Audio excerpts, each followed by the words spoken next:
why do you think that Kobe doesn't, when his name gets eliminated, 5 championships? I know he only got 1 MVP. He should have probably had a couple more. Hey, Right. Shaq only got 1 MVP, Right. as dominant as he was during a certain time period.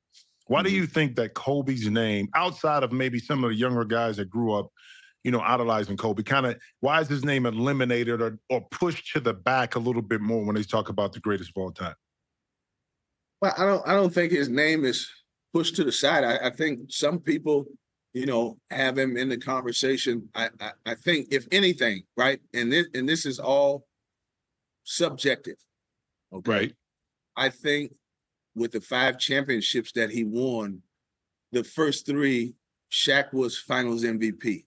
And, at that particular time in his career, he was the most dominant player in the league. And I think if anybody says that he's not a part of the conversation, it would probably be because of that, but nothing else. I mean, he had the work ethic, he had the skill, he had the footwork, and he had the drive to, want to win every single night he went out there.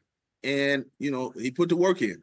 So if anybody would say that, he's not in Michael's or LeBron's stratosphere as far as greatest of all time, it would probably be because of those first 3 championships where Shaq won finals MVP. But let me ask you this. Does it hurt Kobe in his legacy? Because as much as he emulated Mike, we already saw Mike. Mm-hmm. That comparison, because we saw Mike already, and I'm speaking from this perspective because I hear it all the time.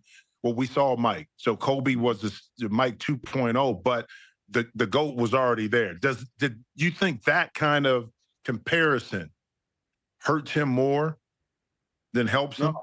No, I don't think so. Because if you have Michael Jordan as your GOAT, then being able to emulate that and do it to a level in which he did it, then I think that would only enhance his case.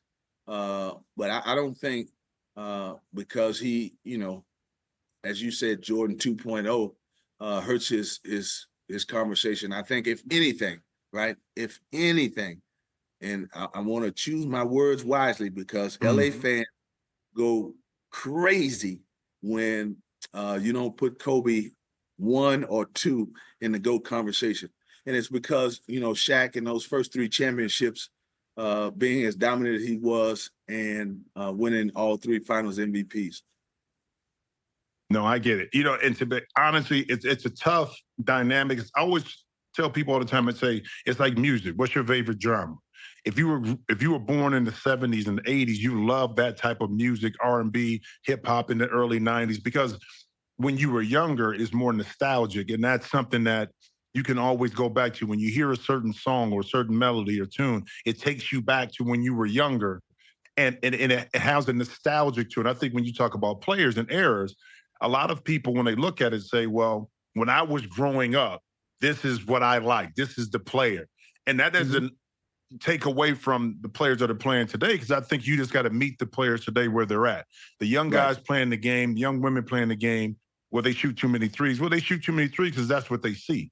They see it all, and they grew up playing that way. No matter how much we want to impart upon them or have them look at the 80s and 90s and play tough, bro, they're not playing in the backyard. They're not playing in the little gyms. They're not playing in the alleys, in the parks. So they don't, their reference point is what they see. And mine is this: if we're evaluating overall basketball, and I always go to this, Kareem is the GOAT to me. Overall career. When you look at high school, what he did in college, 3-time National Player of the Year, 3-time national championship. They took the actual dunk away from him, out of basketball because of that. What he was able to do is 6-time champion, 6-time MVP, whatever it was, all-time scoring champ, all defensive, all that stuff. When you look at the totality of what Kareem was able to accomplish over the course of a basketball career, it's hard to argue against that if you look at totality. You know what I mean? Yeah. Impact-wise is something totally different, you know? Yeah, and that's fair. And again, you know, it depends on, you know, again, what era you played in, Yep.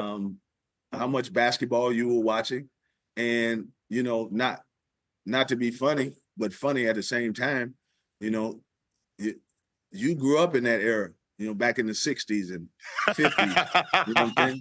Yeah. We all know how old you are. You know, you was, you know, slapping fire with Alton Lister, you know, back in the day.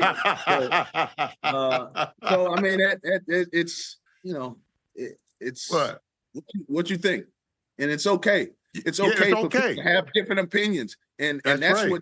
that's what upsets me about the whole conversation is that if you don't like LeBron or if you like Jordan and somebody else goes against your opinion, then I mean, all hell breaks loose.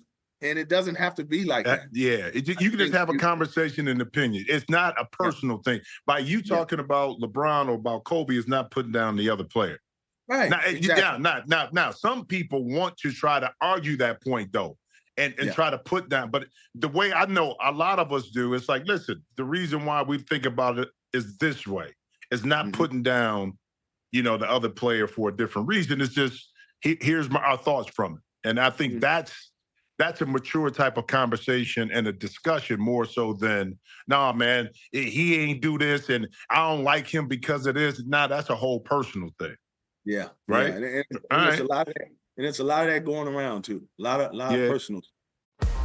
Check out new episodes of The Jim Jackson Show every Thursday. Watch on the Rich Eisen Show YouTube page. Follow the show on Instagram @Jim Jackson Show, or listen wherever you get your podcasts.